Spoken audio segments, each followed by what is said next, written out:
Imagine, if you will, the bustling streets of Paris in the late 1780s. The air, thick with the scent of wood smoke and unwashed bodies, hangs heavy over the cobblestone streets. This was a city of stark contrasts, a place where the opulence of the French monarchy stood in jarring juxtaposition to the grinding poverty of its people. Journey with me now, just a few leagues outside of Paris, to the opulent palace of Versailles. Here, King Louis XVI and his queen, Marie Antoinette, resided in a world of unimaginable luxury.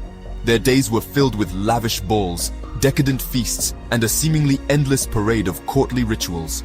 The palace, a symbol of the monarchy's power and extravagance, was a world away from the realities of life in Paris.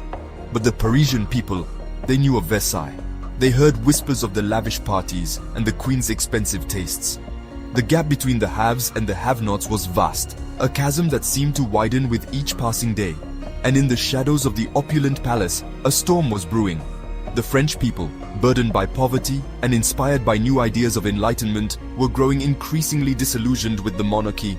The stage was set for a revolution, a dramatic upheaval that would forever change the course of history. To understand the French Revolution, we must first travel back in time to the reign of Louis XIV, the Sun King. Louis XIV, with his lavish court and his ambition for absolute power, left an indelible mark on France. He transformed the country into a dominant European power, but at a cost. His costly wars and extravagant lifestyle drained the French treasury.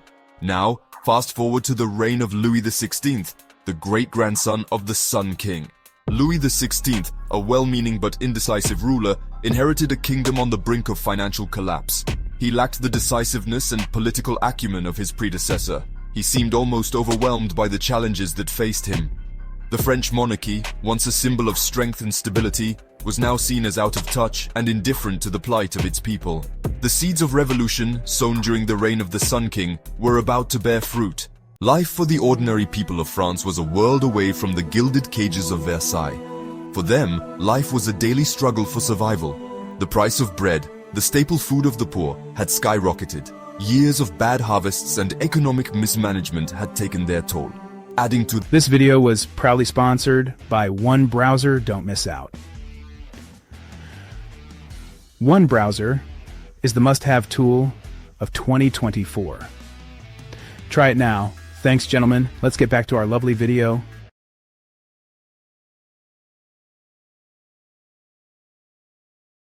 their woes was the system of taxation that placed an unequal burden on the poor and the middle class.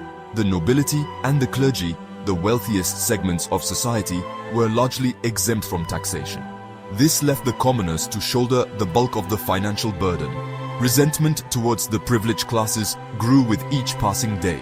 The people of France, pushed to the brink of despair, were ripe for revolution.